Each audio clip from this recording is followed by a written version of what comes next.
Good afternoon and welcome everyone to the next in the Foreman Community Deep Dive series, coming to you live from a construction site, in actual fact, as you can probably hear in the background.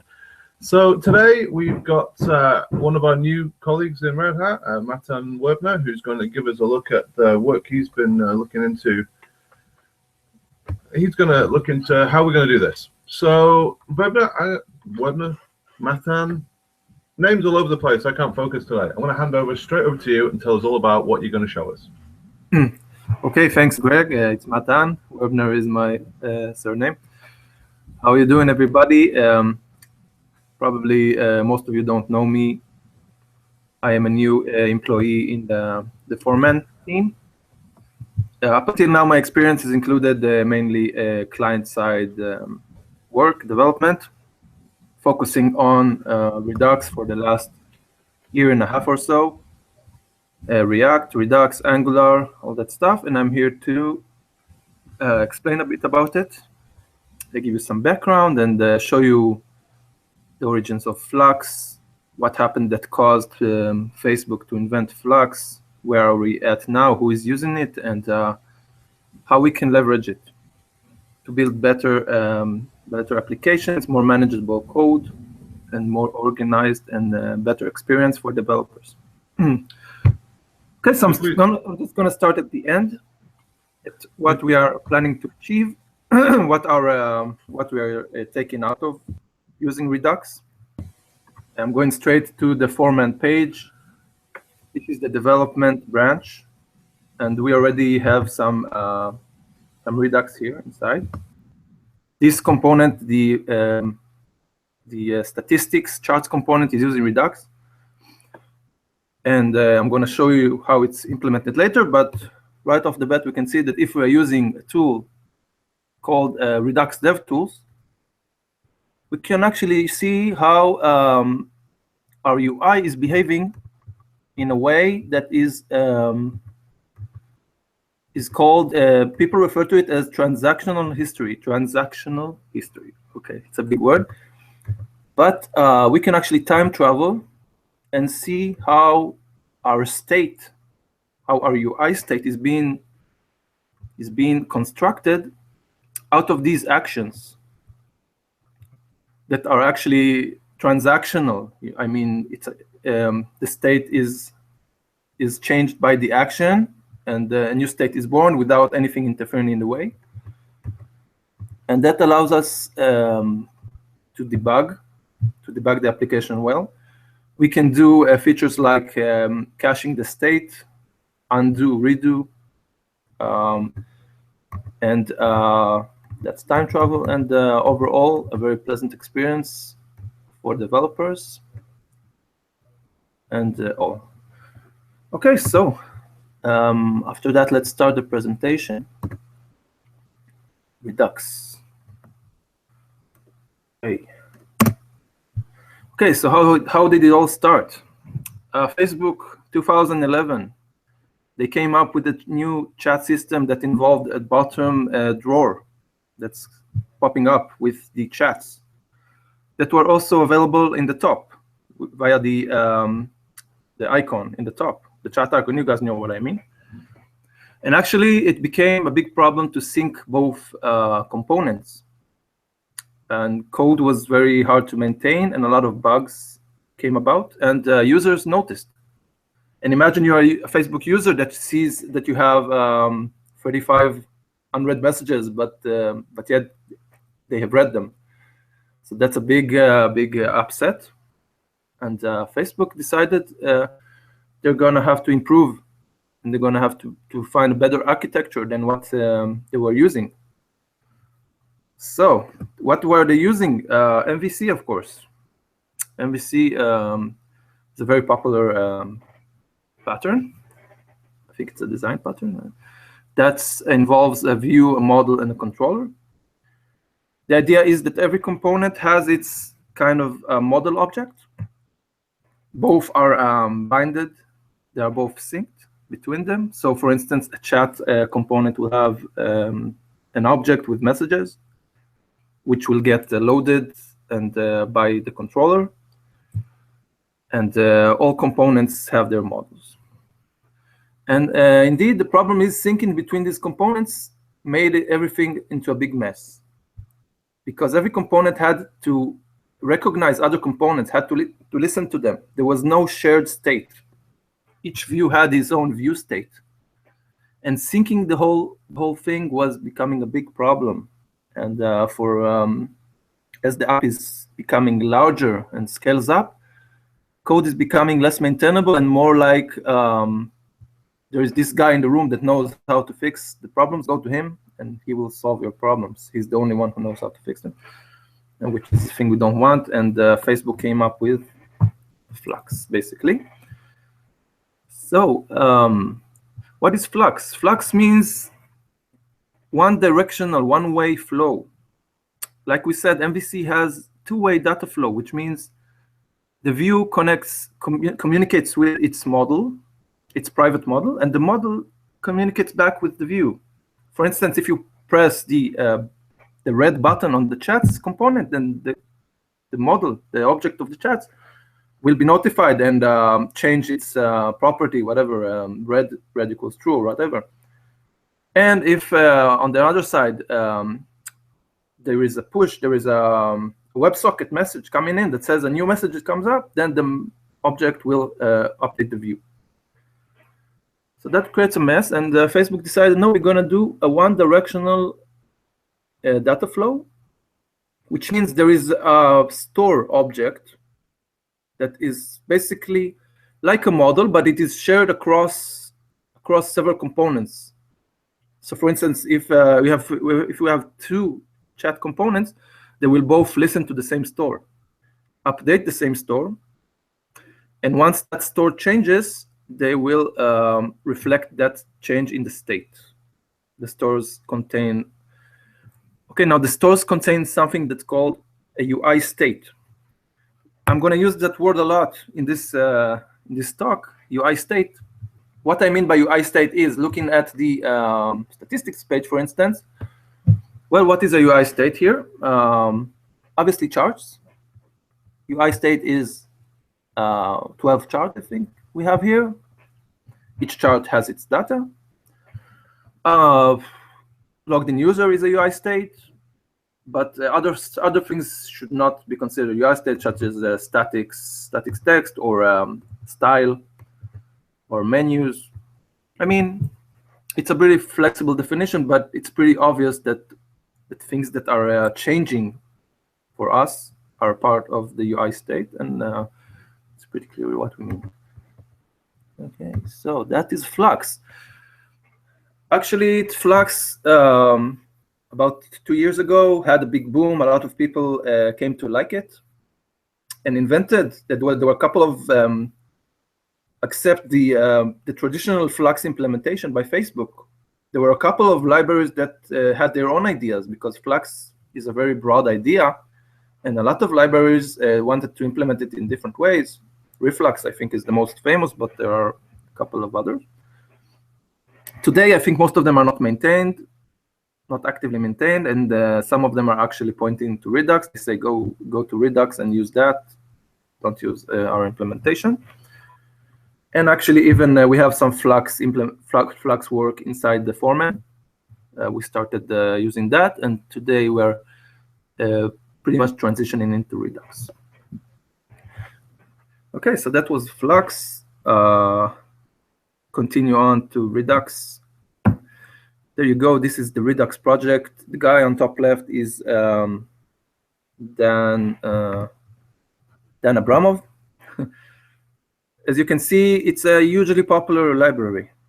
30,000 stars and a lot of forks. It's very, very popular. Facebook Flux, I think, is around 5,000 stars. It really did a big impact on the world of front-end development, and people are very passionate about it and using it everywhere, and let's see why. So this guy, Dan Abramov, okay, he was part of the React team. He was very passionate about React, and he was involved in the hot reload feature of React. As some of you know, the feature says that when you are developing React components, you change a code and you click save, and the screen will refresh automatically without a full refresh, just a partial refresh. And he was trying to find a way for the state. Okay, I'm changing some code in the state, in the business logic part of the app, and I don't want the whole state to be refreshed. Okay, I don't want the charts, for instance, to be fetched again, but I want just to change the code and kind of replace. Never mind, that's less important. But he wound up writing his own Flux library implementation, Redux, very small, 2 kilobytes, no dependencies whatsoever, not even ES6.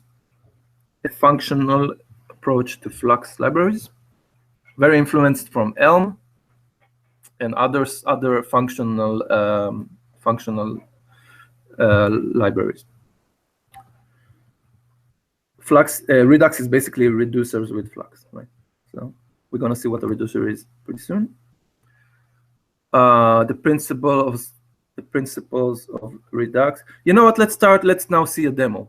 I think a good idea would now see a demo because I've talked a lot about with the presentations, and we can see a quick demo. Very, very basic. This one, it's a counter. Wow, amazing. This is vanilla JavaScript, everybody. It's no React, no Angular, no anything. And treat it as it is. Okay, don't. I mean, some of you might say, why do we need React? Why do we need Redux in such a simple scenario? Maybe it's an overkill. For sure it is. For sure it is. But I'm just using it to demonstrate the principles of Redux. And later we will see how it's actually used in big full-scale applications and how it looks, how it helps big applications to become simpler and more maintainable. Okay, so this demo, this is the code of the HTML. There is a plus button, a minus button, increment if odd button, and increment async button. All of these and a Redux coming from the CDN. All of these that trigger the functions that we are defining in the script.js file. Let's take a look at that. Okay, so we have a store in line 1. We have a store. We have one store in Redux, not many stores like Flux. We have only one store that carries a big state object that everybody listens to, and not many different stores carrying states that need to be synced. And this store accepts a reducer function. The reducer function is defined here. And as you can see, reducer functions are always the same. They always accept as arguments what your current state is and what action you are meant to handle, what action was fired last. Okay? We're going to come to actions later, but actions are objects that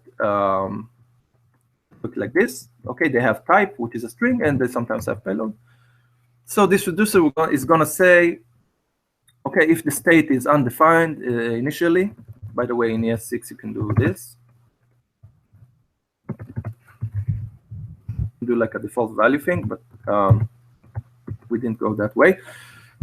So if the state is undefined, I'm going to return an object with counter property equals 0. Cool. Now we're going to say if we receive an action that the type of it is increment, we're going to increase the counter by 1. And if the type is decrement, we're going to decrease the counter by 1, and we're going to return that state. That is the reducer function. It's very simple. Obviously, they get more complicated than that, but that's what we have right now. And we have a render function. After we created the store in line 1, we're going to the render function. Render function does this. It goes to the store and says, what is your state currently? Okay, the state is going to be counter 0. It's going to receive that into current state, and then it's going to say document get element by ID value inner HTML. It's going to put 0 inside this place. Oh, it's 0 in the beginning. Never mind. Okay, and okay, that's the render function, and we have store subscribe render. What does it mean? It means that whenever if an action is fired, we are going to perform the render function. We are subscribing to actions from the store. Whenever an action fires, we're going to render again. We're going to again ask the store for its current state and put it inside the HTML. Okay, cool. So that's that. And the reducer we've seen. And what we have here is action creators. These are actually the things that the UI connects with. The UI, it triggers the increment function. Increment function says store dispatch and dispatches this action. Right? So in this, after it dispatches the action, we go to the reducer. In the reducer, we have, we see, okay, it's increment. So we're going to increment the counter by 1. We return the state. And we're going to subscribe is going to fire, and we're going to go inside the render function. Anybody have so far? Oh, I think we're good. Nothing at the moment, no.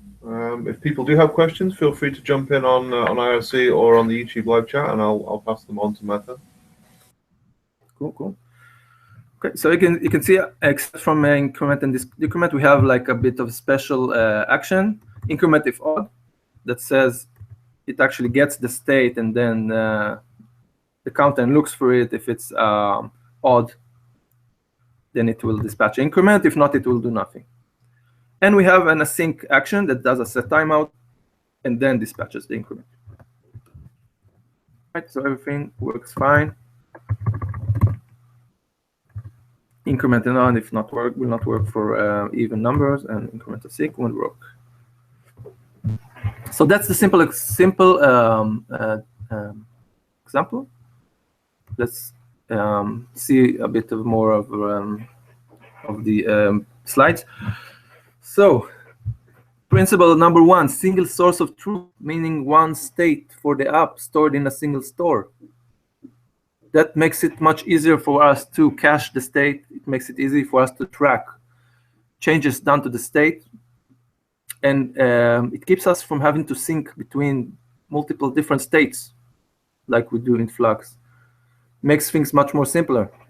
We listen to changes in one state. So that's the big change from other Flux methodologies that Redux does. State changes are triggered by actions. So we can only change the state by actions. That's not accurate, actually. We can change the state by just okay, if we have current state here, we can do current state counter ++. And that will actually, that's not good, okay, but it will do something. It will do something unexpected. As you can see, we're like, yeah, we're doing it twice. We're not, so we shouldn't be able to do that. We're not firing actions. We just, we need to somehow guard this state so people do not mess with it. And if we have time, we'll see how we can do that with immutable JS. But anyway, actions should be fired to change the state. Otherwise, you're in trouble. Your behavior becomes unpredictable. It will not work properly. Oh, you know what? I have a better example for that. If, say, we do this here, current state counter equals 0. Let's do that here. So we increment, and we see 1, but the state is 0. How can that be? Because the subscribe function doesn't get called. We're not. This doesn't do anything. This does not update the UI. It's not an action. So it's not working properly. So you should not do that. That's that. And changes are made with pure function, the reducers. So reducers is what we saw, that reducer function. That's the thing that looks in the action that you dispatched and the current state, and gonna return back a new state. or the old one if no change happened, which is also okay. Reducers cannot fire other actions, otherwise it will become like a circular, never-ending story. So by design in Redux, actions cannot be fired. Actions are atomic. Actions start and end, and then later another action can start. But there's no chance of two actions simultaneously affecting the state. Okay, except async actions, but that's a different story. Okay, so the state object, which we saw in the example, the state object is very simple. It's just this thing, counter equals 0. In big apps, it's a different story. You have the logged in user. You have pages, different pages. Each pages have their data, their articles, which articles selected, scroll positioning, a lot of stuff. Anything you want, basically anything you want to cache, you should put in the state, this object. So later when user, let's say, refreshes the screen, he can get back to his old scroll position. But you don't. That's entirely up to you. This is pretty flexible. There are no strict rules what you need to put in the UI state.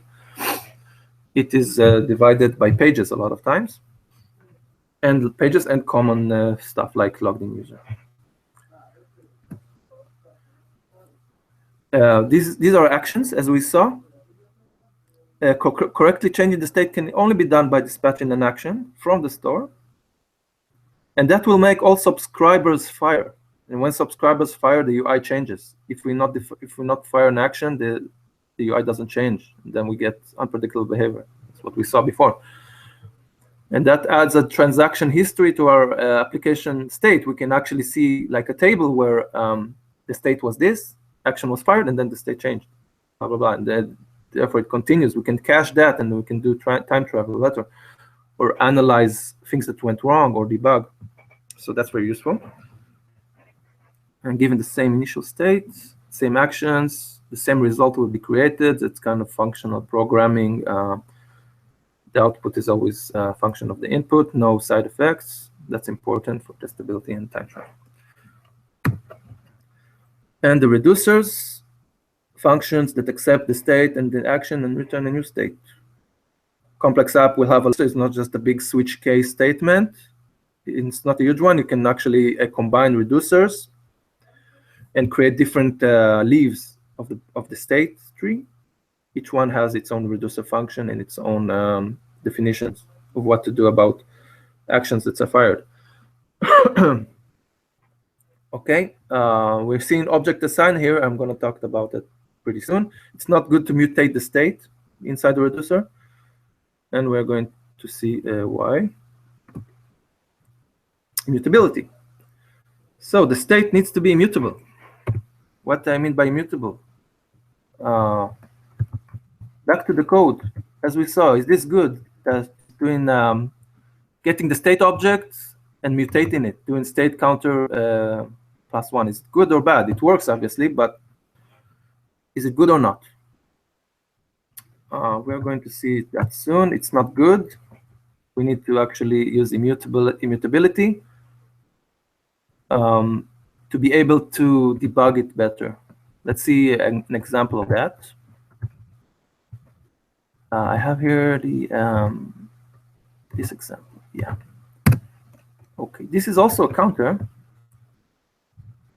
In this counter, okay, in this counter I have actually added immutable.js. I'm pulling it in from CDN, and I'm applying it in the reducer.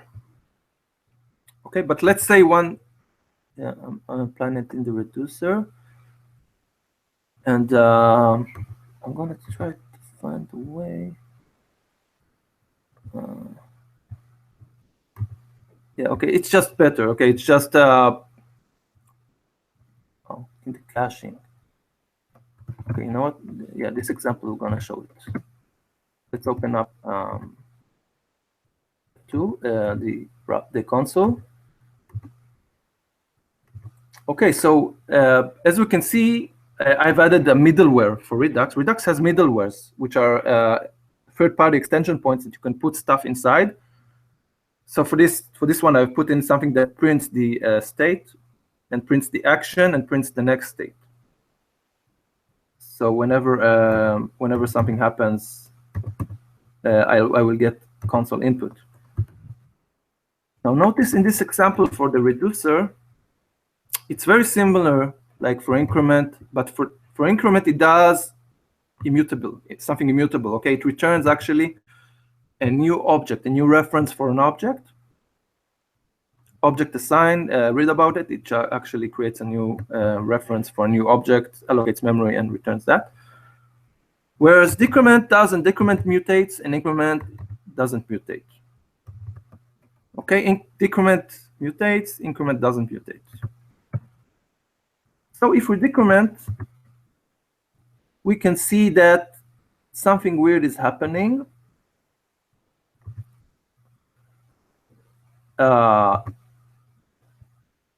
Yeah.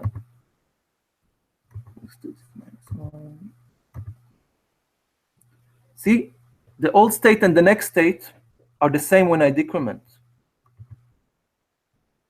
And it's getting bizarre because we don't have a new object. Redux works best when you just create a new object and do not mutate the old one. So if I create a new object, I see here that the old state is 0, the next state is 1 as predicted, and the old state here is -1, the next state is 0. Whereas when I decremented, I saw they are the same object. So that's better for testability reasons. Okay, let's continue with our slides. Immutability is important in Redux. And the subscribe function. The subscribe function, as we saw, fires whenever an action is fired. And that is where we actually need to test. We need to test if we sometimes need to test if the old state is different from the new state. And then we need to render. And that's when the immutability plays a big role. Because if you are not immutable, then the old state is equal. You just mutated it. So it's equal to the new state. You don't know if there was any changes. So it will be hard to do a pure render, what's called a pure render. So anyway, that's the subscribe function. Middleware. So as we saw, we have a middleware that we have an extension point that's kind of like if people are using Node.js Express, stuff like that. They also have a middleware. This is stuff that happens between the action getting fired and the reducer that's accepting it. So it's a good place to put in a logger or a place to cache the old state. So in this example, I have put in a logger. We're actually using the logger in Foreman right now. So you can actually, if you are in develop mode, you're going to see these nice prints. Whenever, let me just remove this debugger statement. We're going to see nice prints whenever an action fired, which is very, very helpful for us for debugging reasons. This is how it looks like.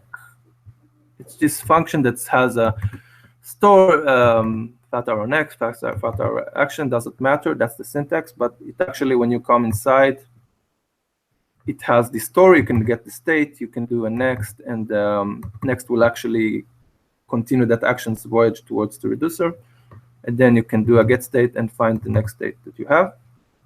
And here I did that just a little like a thing to test if the old state is different than the new state, whatever. Doesn't really matter. The place where you add it is in the Redux create store order, where you do Redux apply middleware and you put in the middleware that you just defined. And that's middleware. Here I did also an example of pure render, which means I'm getting the current state, and I'm asking if the old state of the window is equal to the current state, nothing changed, so return. This is example of pure rendering. It can't save us performance.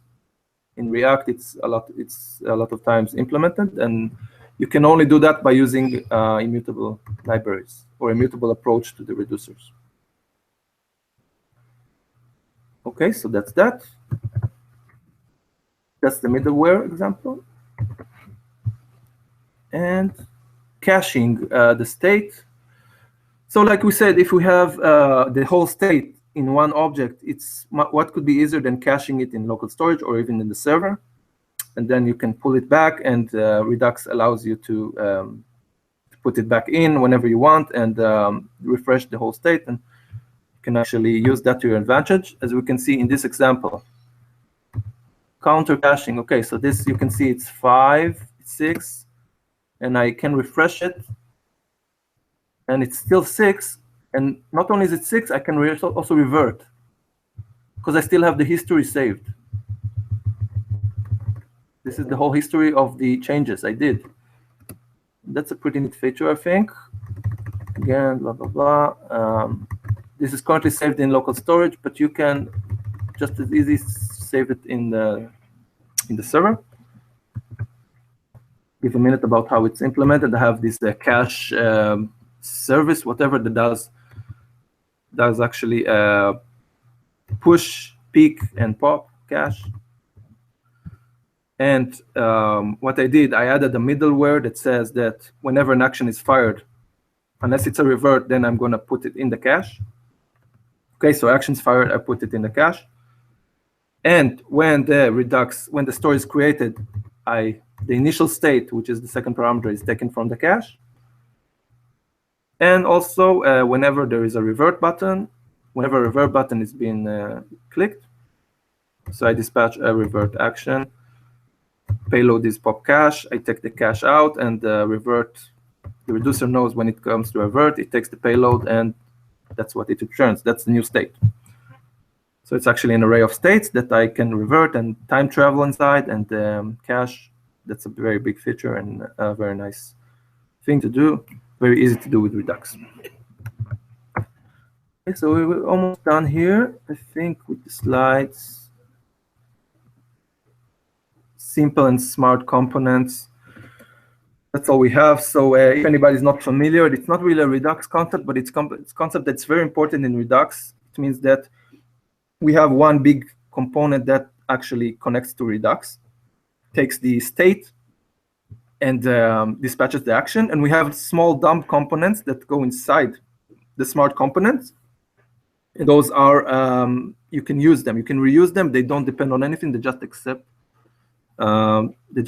their properties they need from the state via the wrapper component. So, and simple components can communicate with the wrapper and parent via callbacks that they receive in props. Okay, so that's it for the slides. Greg, any questions before we continue to the Foreman deep dive? Nope, not at the moment, although I'm going to mute again. You can probably hear the background. But no, there's no questions at the moment. All right, no questions is okay, fine. Okay, so now let's take a look after all that vanilla examples, and let's go take a look and how we did it in Foreman. We have a couple of things cooking now, and the statistics page is pretty much finished and merged with the develop branch. Now this is going to be React Redux. Many of the parts are similar, are identical, like the reducers and the actions, but the part about the UI is obviously not similar at all. There are also tests that we can see that are very easy to make with that. Let's see now the statistics page, which we can see in the components charts, statistic charts list. This is the smart component I've been talking about. This is the one that's connected to Redux. And this is the thing that people developing Foreman from now, if you wish to incorporate Redux, which we strongly recommend, and I think it's pretty much required. React Redux, you should read about it. It's a third-party library developed by somebody else, not the Redux inventor, but it integrates between React and Redux, obviously. And what it does, instead of just exporting a regular component, you export a connected component. Connected component is a component that receives the state automatically in the props. It will automatically have the state in the props, Not even the whole state, just what we define here in map state to props, which is the first parameter. This is a function that maps the state to props, obviously. And the component will actually have these things, these props. Yeah, charts, for instance. Yeah, this is stuff that charts. Yeah, there you go. So this is going to be coming out of the state automatically into the props of the component. What another thing connect does is give you the actions. Remember, we said we need to dispatch actions. So these are the second parameter, and the other parameter is the component itself. Let's look inside the component. This is not matters. Okay, a lot of times, most of the times in the React Redux, when we have component mounted, then we are going to dispatch an action that says load, that says give me data. Okay, so in here we have in the props the action via the connect, and the data which is supplied from the server side to the component. So we're going to say get statistic data. This is an action. Where does this action come from? It comes from Redux action statistics. Okay, I'm gonna have to Redux actions statistics. There we go. This is the only one here actually. And what it does two things. Dispatches a request with all the charts as payload. The request is actually saying, hey, we are going into an asynchronous operation. We are going to fire Ajax call. So please just put in the state those charts that we received in the data, and they will be with a loading spinner. We just do a request. We don't have data yet. Just put them inside the state. The UI component will know to have a spinner inside them because they have no data. And then for each chart, we do a get, API get. API get is just an API get. It's Ajax, jQuery Ajax, I think. And after that comes back, we do a dispatch with the success and the data we received. Okay. Okay, so we have here free action or a failure. Okay, so we have free actions. The missing part here is the reducer. What does the reducer do with these free actions? So the reducer says, okay, if I get a request, I'm just going to set the property charts to what I received. No data, just the charts. If I get a success, I'm going to put the data that I received in the payload, in the action, into the matching chart in the array. So charts start to get filled with data asynchronously as each request returns. And on failure, it comes back with an error. And yeah, we can see that here in the DevTools. We can see that in the beginning. See how cool this is? I really like it. So in the beginning, we fire a request action. I think you can see it here with a payload that has 12 charts, but no data yet. So after that, we get like 12 loading bars. And then when success comes in, this is the success. Success says, okay, operating system, I got your data here. So if I go forward, there you go. So he got his data, and etc., etc. So this is the way the data flows. We have also tests. Tests are very easy to do. You can test the reducer separately, the action separately. UI component is very easy to test since it's only externalizing the state, the UI state. So you can just provide it different states and see what it renders. And if it renders according to plan, then you're good. And yeah, Redux. Ooh. I think Greg. I think if there are no more questions. Yeah, there's no questions at the moment. I mean, that's a pretty good demo there. Actually, I'm really liking that time travel feature. That just seems so nice. All right. Yeah, it is. It's really cool. So it's particularly cool if, I guess, if you're working on stuff and it breaks and you can see what's going on without having to figure out how to replicate the state again. So I really like that. Is that a browser plugin, or is that something that comes with the JS itself? Yeah, that's a browser plugin. Yeah. Fair enough. Like I said, you also have the console here. Mm-hmm. You have the logo in the console that shows you also stuff. Yeah, but the time travel thing's the cool thing, right? I mean, yeah, absolutely. For sure. Okay, so that's Redux DevTools. Cool. I might have to look at that. Yeah, awesome. Okay, I'll have a last check around. I don't see anything on IRC or on YouTube chat just now. Do you have any last things you'd like to say? Yeah, everybody feel free to look me up in IRC or email. If anybody wants to contribute to the React components, to the front-end part of the Foreman project or any other project, just feel free. I'd be happy. It's my passion, and I'm happy to help or offer any opinion I might have. Yeah, that's really good stuff. So you can find Matan as Matan W on IRC, and obviously there's the mailing lists as well. I'm really excited to see where the whole of this UI stuff is going. So obviously we've started this path fairly recently, last year, and there's been there's old things in the Foreman UI that have been there a long time that need to be fixed. So really excited to see how we can bring a slightly more modern UI in here. However, for now, I think that's everything. So it's time to wrap up. Thanks again to Matan for coming on and doing the deep dive. Apologies for making a mess of your name at the beginning. A lot of audio background through my focus. If you guys know where to find us, if you want to be notified of future videos, Foreman on YouTube, Foreman Projects on Twitter, check out the mailing list, check out the events calendar. For now, though, thanks very much for watching, and do take care.